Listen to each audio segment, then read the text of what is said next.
নমস্কার, আমি মিঠু। শুরু করছি নজরে রাজ্য। কানের মেশিনের বিশ্বস্ত প্রতিষ্ঠান Auditone speech and hearing clinic. কানে শুনতে না পাওয়া বা শুনতে সমস্যা, তোতলা বা অস্পষ্ট কথা, জন্ম থেকে কথা বলতে না পারা, অল্প বুদ্ধি, কথা ও কানের যে কোনো সমস্যার সঠিক সমাধান অডিটোন। অভিজ্ঞ চিকিৎসকদের পরিষেবার সাথে পাবেন কানে শোনার পরীক্ষা ও যন্ত্র, কান ও গলার ছবি, speech therapy, OAE, BERA, ASSR, ENG, VNG, ইকজি, ভেস্টিবুলার, সাইকোলজিক্যাল পরীক্ষা ও কাউন্সিলিং। বিশদে জানতে যোগাযোগ করুন। অলিম্পিক নিয়ে মজে ক্রীড়াপ্রেমীরা। তারই মাঝে ঝাড়গ্রামের আর্চারি একাডেমির মেয়েদের স্বপ্ন দেখালেন মুখ্যমন্ত্রী মমতা বন্দ্যোপাধ্যায়। আগামী দিনে অলিম্পিকে যোগ দিয়ে তারা পদক জিতবেন বলেই আশা মুখ্যমন্ত্রী।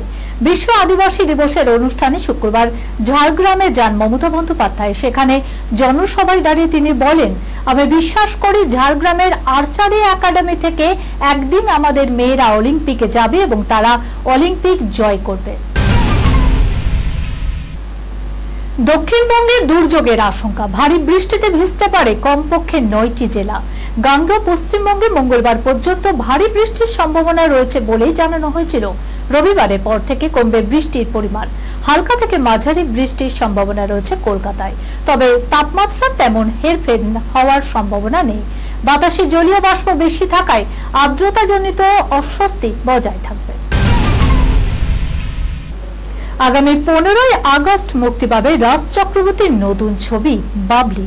সেই ছবিতে আবির চট্টোপাধ্যায়ের সঙ্গে জুটি বেঁধেছেন শুভশ্রী গঙ্গোপাধ্যায়।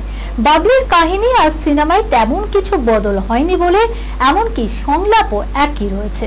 বাবলির আদ্যপান্ত প্রেমের গল্প এবং প্রেমের গল্প কে না পছন্দ করে। শুভশ্রীও বেশ পছন্দের সেই প্রেমের গল্পই। বাবলির থেকে পাসনেট প্রেমের গল্প আর হতে পারে না বলেই জানান শুভশ্রী গঙ্গোপাধ্যায়। এই খবরের সঙ্গে শেষ করলাম আজকের নজরে রাজ্য। আপনারা দেখছেন TV24 বাংলা, সংবাদ বিনোদন সারাদিন সারাক্ষণ।